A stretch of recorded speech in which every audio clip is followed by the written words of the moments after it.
اس نے الفاظ clear cut نہیں تھے. اس نے کہا کہ اپنے گھر چلی جاؤ. اب اس نے انٹینشن کیا تھی اس کی کہ میں نے آپ کو طلاق دے دی ہے. اس کا اور مطلب بھی ہو سکتا ہے کہ میں غصے میں ہوں, کچھ دنوں کے لیے ناراض ہوں, لیکن اگر وہ کہے کہ میری اس سے مراد تھی طلاق, انٹینشن وہ خود کلیئر کرے گا. اس کو طلاق بائن کہتے ہیں. اس میں بھی ویٹنگ پیریڈ کے اندر رجوع کر سکتا ہے, لیکن کنسنٹ اس میں وائف کی پوچھی جائے گی, پراپر نکاح ہوگا, پراپر ڈاور کے ساتھ ہوگا. اور جب ویٹنگ پیریڈ کمپلیٹ ہو گیا, پھر دونوں صورتوں میں اگر ایک طلاق دی ہے, طلاق رجعی ہے, طلاق بائن, وہ دوبارہ شادی کا رائٹ تو دونوں کے پاس ہے, لیکن پراپر ڈاور کے ساتھ, پراپر کنسنٹ کے ساتھ, دونوں کی کنسنٹ ہوگی, پراپر نکاح ہوگا, پھر وہ دوبارہ سے رجوع کر سکتے ہیں. اور اسلام یہی چاہتا ہے کہ ہم ایک طلاق دے کر اس مسئلے کو ختم کریں تاکہ واپسی کا راستہ کھلا رہے. اب تو مرد اتنے جذباتی ہیں کہ وہ 3 طلاقیں دیتے ہیں, پھر وہی بات کہ ہم نے غصے میں دے دی, فلاں ہو گئی ہے, سر پیار میں تو ہوتی بھی نہیں ہے.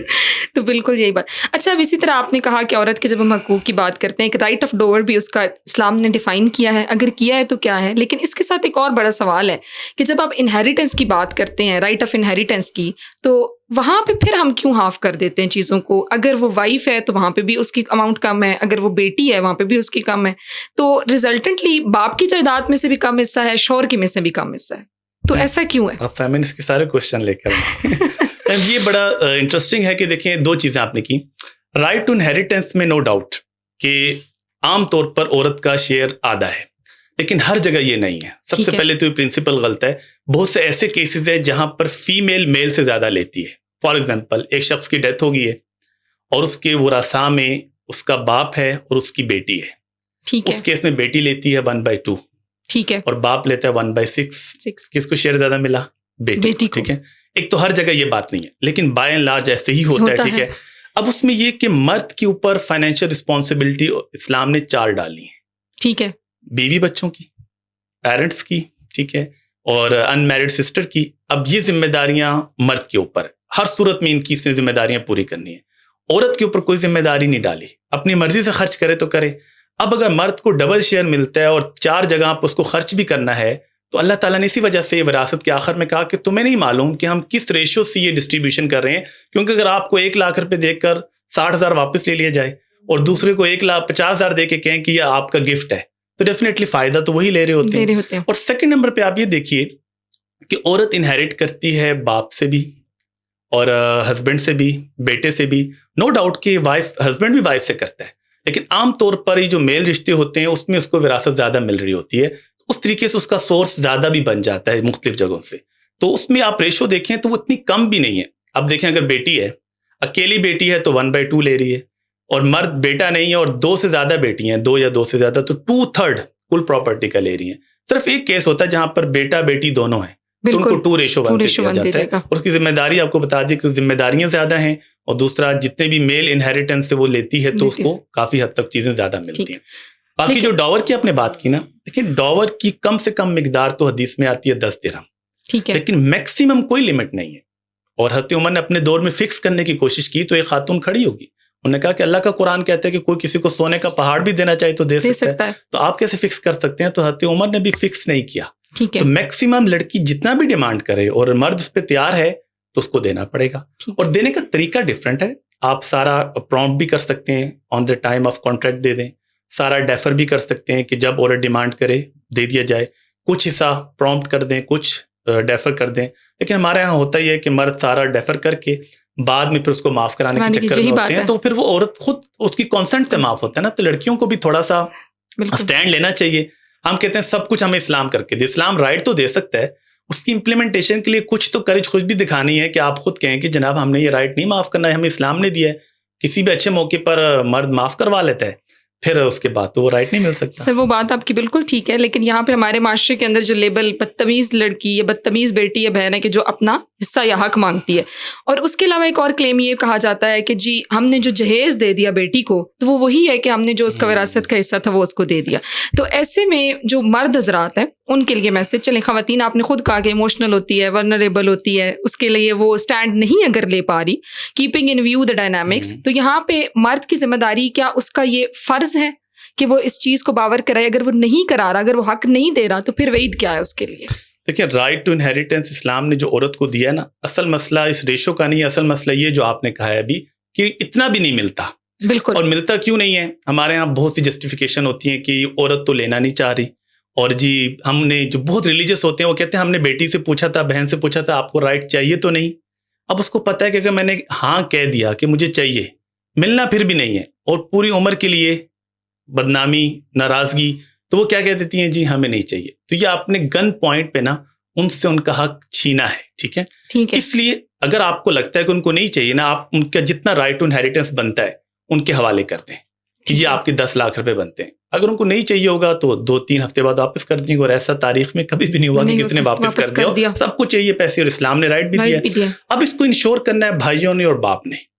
اگر باپ کو یہ پتہ لگتا ہے کہ میرے جانے کے بعد بھائی شاید نہ کریں ایسے، میرے بیٹے ایسے نہیں ہیں، اس کا ایک اور طریقہ ہے، تو وہ گفٹ کرتے اپنی زندگی میں. ٹھیک ہے. گفٹ کا رائٹ تو اس کے پاس ہے نا، تو اپنی زندگی میں دیکھ لے کہ کس کے کتنا شیئر بنتا ہے. اور بہت سے میں نے دیکھا کہ لوگ ایسا کر رہے ہیں کہ اپنی زندگی میں ہی 1 کے 4 گھر ہیں، سپوز اس نے ایک گھر سب کو دے دیا. جب گفٹ ہو گیا تھا وہ وراثت، ٹھیک ہے، جب بعد میں ڈسٹریبیوٹ ہوگی تو اتنا بڑا مسئلہ اس کے لیے نہیں ہوگا. تو یہ ذمہ داری ہے ہمارے جو بھائیوں کی بھی، لڑکی کے، اور پیرنٹس کی بھی، باپ کی بھی خاص طور پر، کس کو انشور کرے. اور جو یہ کہہ دینا کہ ہم نے جہیز میں کر دیا، اس کی تربیت کر دی، وہ تو آپ کی ذمہ داری تھی. شادی کرانا، اس کو پالنا پوسنا، وہ تو آپ نے لڑکوں کے ساتھ بھی کیا ہے. تو بہرحال یہ ایک بہت بڑی زیادتی ہے. اس کے لیے اسٹیٹ کو بھی چاہیے کیونکہ ایسا لاز بنا دے کہ خود بخود وہ اس کو رائٹ مل جائے. کیونکہ ہم ایموشنلی بلیک میل کر دیتے ہیں کہ ہم بہت پریشان ہیں، یہ ہیں، اور عورتیں آپ کو بتائیں ایموشنل ہیں تو اس ٹائم چھوڑ دیتی ہیں اور بعد میں بیچ دیتی ہیں ایسے ہی. تو یہ چیز اچھا. ایک اور سر بڑا ایشو ہے آج کل، بڑا ایک ہائی لائٹ ہوا ہے. ہم کبھی کہتے ہیں کہ justice for Zainab, justice for Noor, justice for some one.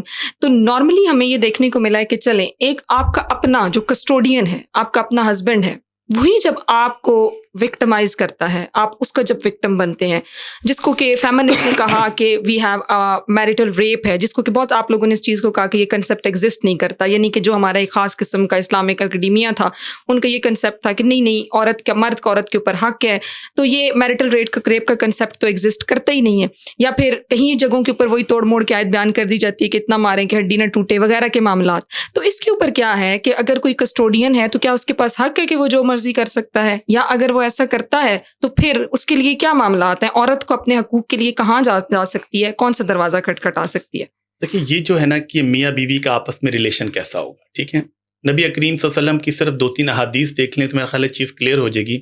آپ نے فرمایا کہ خیرکم لأہلی، تم میں سب سے بہترین انسان وہ ہے جو اپنے گھر والوں کے ساتھ بہترین سلوک کرے. بالکل. یہ نہیں کہا کہ تہجد پڑھنے والا، یہ کہا کہ جو سب سے زیادہ اپنے بیوی کے ساتھ، گھر والوں کے ساتھ اچھا سلوک کرے گا.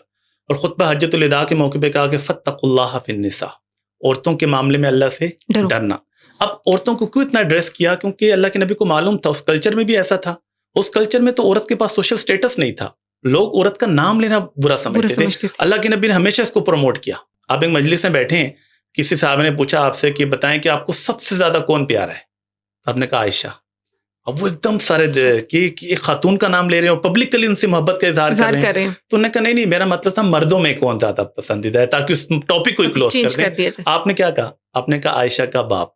پھر حضرت عائشہ کے ریفرنس سے بات کی کہ تمہارے اندر جو یہ پرابلم ہے نا، اس پرابلم کو میں سالو کرنا چاہتا ہوں کہ کیا ہو گیا کہ آپ عورت کے ساتھ پبلکلی یہ بات نہیں کر سکتے، ان سے محبت کا اظہار نہیں کر سکتے. حضرت عائشہ تو فرماتی ہیں کہ آپ کا کنڈکٹ کیسا تھا؟ میں پانی پی لیتی ہوں، جہاں میں نے پانی پیا، جہاں میرے ہونٹ لگے، کہتے ہیں میں بھی وہیں پہ ہونٹ لگاؤں گا. یعنی کیا تھا؟ محبت کا اظہار تھا. بالکل. پھر آپ نے حجۃ الوداع کے موقع پہ کہا کہ عورتیں تمہارے پاس اللہ کی امانت ہے، اس کے بارے میں آپ سے پوچھا جائے گا. اب یہ ساری چیزیں اللہ کے نبی نے اس معاشرے کی کونسلنگ کرنے کے لیے کہا. اب اس کے بعد جو چیزیں رہ جاتی ہیں کہ مرد ظاہر ہے ہماری تھوڑی سی میل ڈومیننٹ سوسائٹی تو ہے، وہی سمجھتا ہے کہ خاص طور پہ گاؤں دیہات میں جہاں پہ ایجوکیشن کم ہے، وہ سمجھتے ہیں کہ ہمارے پاس پورا اختیار ہے. اب قرآن نے ان کے جھگڑوں کو بھی بتایا کہ کیسے سالو کرنا ہے. پہلے سمجھاؤ، سوشل بائیکاٹ کرو، یہ چیزیں کرو. اور اگر کسی نے ایسے طریقے سے مارا کہ ٹارچر کیا، اس کے بارے میں تو جوڈیشل ڈیورس بھی آپ پہ جا سکتے ہیں. اور نبی کریم صلی اللہ علیہ وسلم کی سخت وعید بھی ہے اس حوالے سے. مطلب ایک حدیث میں آتا ہے کہ سب سے پہلا قیامت کے دن جو سوال کیا جائے گا حقوق العباد میں، وہ عورت کے بارے میں کیا جائے گا. تو اس حوالے سے تو اللہ کے نبی کی پوری انسٹرکشنز ہے کہ میاں بیوی نے کیسے رہنا ہے، اور آپ نے رہ کے دکھایا. حتی خدیجہ کے ساتھ رہ کے دکھایا، حتی عائشہ کے ساتھ رہ کے دکھایا، حتی علی، حتی فاطمہ کا کنڈکٹ ہمارے سامنے ہے. حتی خدیجہ کی ڈیتھ کے بعد بھی ان کو یاد کر رہے ہیں اور ان کی سہیلیوں کے ساتھ اچھا سلوک کر رہے ہیں. تو وہ تو جب تک آپ سیرت نہیں پڑھیں گے، قرآن نہیں پڑھیں گے نا، تو ہمیں وہ سمجھ نہیں آئے گا کہ میاں بیوی کا ریلیشن کتنا پیارا ہے. ایک چیز صرف آپ کو بتا دوں، دیکھیں قرآن نے اس ریلیشن کو کیا کہا، ہن لباس لکم وانتم لباس باس لہن، اللہ تم دونوں ایک دوسرے کا کیا ہے؟ لباس. لباس ہے. اور لباس ہم کیوں پہنتے ہیں؟ ہاں بالکل، خوبصورتی کے پروٹیکشن لیے، کے لیے، اپنے آپ کو کور کرتے ہیں، پرائیویٹ پارٹس کور کرتے ہیں، خوبصورت نظر آئیں، ٹھیک ہے، اپنے عیوب کو چھپا لیں. تو یہی کہا کہ اللہ کے نبی نے قرآن نے تشبیہ دے کر کہ میاں بیوی ایک دوسرے کی لائف کو خوبصورت بنائیں گے، ایک دوسرے کی عیوب کو چھپائیں گے. اور جس طرح لباس جو ہے وہ وہی اچھا لگتا ہے جو آپ کے جسم کے مطابقت سے ہو. تو یہاں پر بھی اگر دونوں میں مطابقت ہوگی، ذہنی جسمانی طور پر اور معاشی طور پر، تب یہ رشتہ اچھا چل سکے گا. اچھا سر، ایک اور بات ہے کہ قرآن کریم یہ کہتا ہے کہ مومن مردوں کے لیے مومن عورتیں ہیں. تو بہت ساری خواتین کہتی ہیں کہ ہم تو بڑی اپنے شوہر کے ساتھ وفادار ہیں، لیکن ہمارا ہسبینڈ جو ہے وہ بڑا باہر چیٹ کرتا ہے یا کسی ایکسٹرا میرٹل افیئر میں ہے. تو وہاں پہ پھر آپ کیا کہیں گے کہ اس حوالے سے اس کی کیا جسٹیفیکیشن ہے؟ دیکھیں، اصل تو یہ دل کے معاملات ہیں نا، کسی کا کریکٹر کیسا ہے. ٹھیک ہے، اسلام نے تو دونوں کو پرائیویسی کا رائٹ دیا ہے، لیکن اسی وجہ سے دیا ہے کہ پرفیکٹ تو کوئی نہیں ہے. ڈیفیشنسیز عورتوں میں بھی ہو سکتی ہیں، مردوں میں بھی، اور یہ بیماری بھی دونوں میں ہے. کچھ مرد ایسے ہیں کہ انہوں نے اسکرین ریکارڈر لگایا ہوتا ہے وائف کے موبائل پہ، ایون وہ ایک میسج بھی کر رہی ہیں تو وہ ان تک چیزیں پہنچیں. اور مرد آ کے سو جاتا ہے تو رات کو وائف نے پورا موبائل اس کا اسکرول کرنا ہوتا ہے کہ واٹس ایپ پہ کیا چل رہا ہے. اس سے کیا ہوتا ہے کہ ایک دوسرے کی غلط فہمیاں پیدا ہوتی ہیں. اور قرآن کہتا ہے وَلَا تَجَسَّسُوا، زندگی گزارنے کا ایک اصول بتایا کہ جاسوسی مت کرو. ٹھیک ہے، اور نبی علیہ السلام نے یہاں تک کہا صحابہ کو، جب تم سفر سے واپس آ رہے ہوتے ہو تو جب تمہارے قریب وقت ہو تو تم پہلے سے کسی میسنجر کے ذریعے اطلاع دیجیے کرو کہ میں واپس آ رہا ہوں، تاکہ کوئی بھی ایسا واقعہ آپ کے آنکھوں کے سامنے نہ ہو. ایون اپنے گھر میں بھی آؤ تو نوک کر کے آؤ، اجازت لے کر آؤ. کہ یہ چیزیں ہم کسی کو دنیا میں نا کریکٹر فل کا سرٹیفکیٹ نہیں دے سکتے. جنت جہنم بانٹنے کا ہم نے ایک تو سسٹم شروع کیا ہوا ہے نا، یہ صرف اختیار اللہ کے پاس ہے. بہت سے لوگ ہمیں دور سے بڑے اچھے لگ رہے ہوں گے، گیٹ اپ بہت اچھا ہے، دل میں اندر پتہ نہیں کیا ہوگا. بہت سے لوگ بظاہر ایسے لگ رہے ہوں گے لیکن دل بہت صاف ہوگا. اس لیے جو ہم کہتے ہیں نا مومن مردوں کے لیے مومن عورتیں، وہ دل کا معاملہ ہے اور وہ اللہ تعالیٰ جانتے ہیں بہتر. یہ نہیں ہوتا کہ آپ کا کسی کا ایک میسج نکلا ہے تو آپ کہیں کہ وہ کریکٹر لیس ہو گیا ہے یا کسی نے کوئی اور چھپا کے چیزیں رکھی ہوئی ہیں. اس لیے کسی کے معاملات میں پڑے ہی نہیں. ہاں چیز اوپن ہو جاتی ہے وہ تو الگ بات ہے، لیکن اگر آپ جاسوسی کریں گے نا تو کوئی بندہ بھی پرفیکٹ نہیں ہے. نبی کریم صلی اللہ علیہ وسلم کے بعد دنیا میں ہر بندے کے اندر کوئی نہ کوئی کوتاہیاں غلطیاں ہیں، اس لیے ان چیزوں کو اللہ پہ چھوڑ دیا جائے.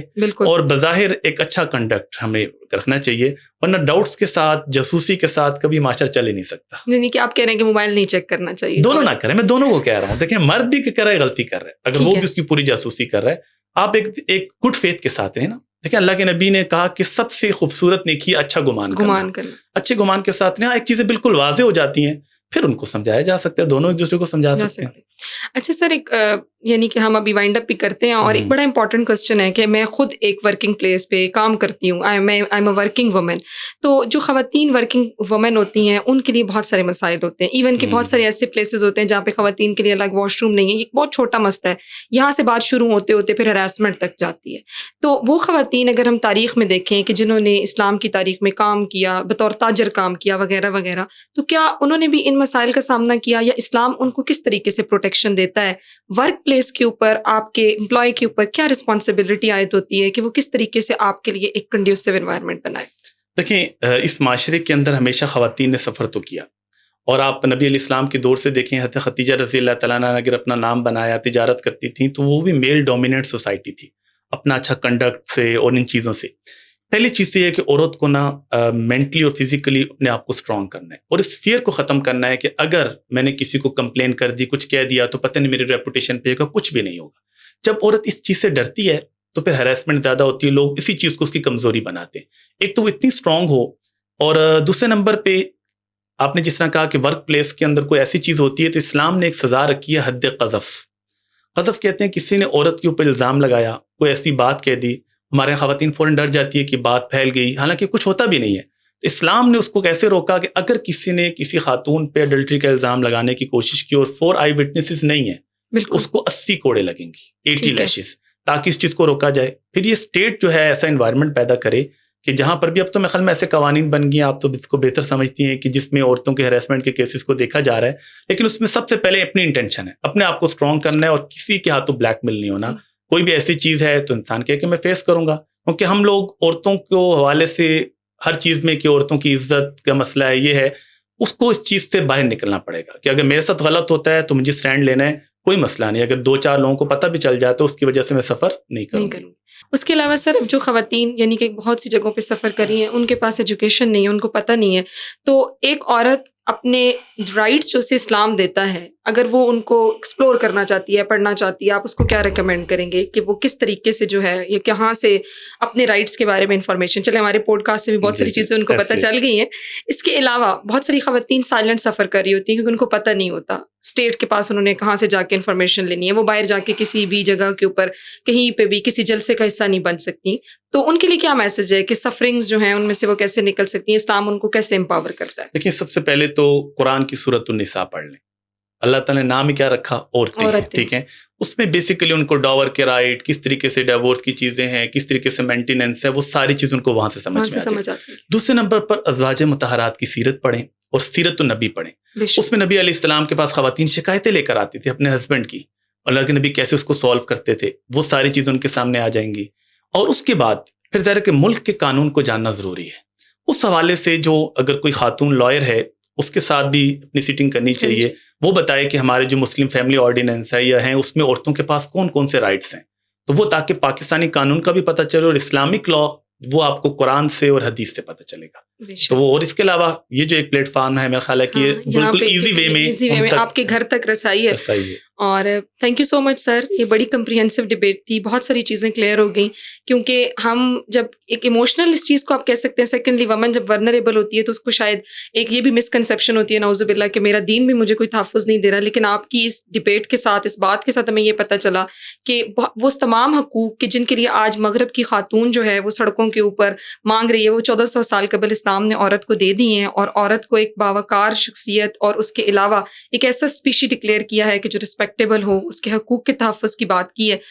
تو ہمیں سے جسٹ آگاہی کرنی ہے اور لوگوں کو تعلیمات دینی ہے، اور الٹیمیٹلی جو طریقہ حیات ہے وہ پھر اسلام ہی ہے. Thank you so much sir, thank you so much, nice meeting, اور بہت کمپریہنسیو آپ کے کوئسچن سے، بہت اچھا لگا ان کے اوپر رسپونڈ کر کے. Thank you so much.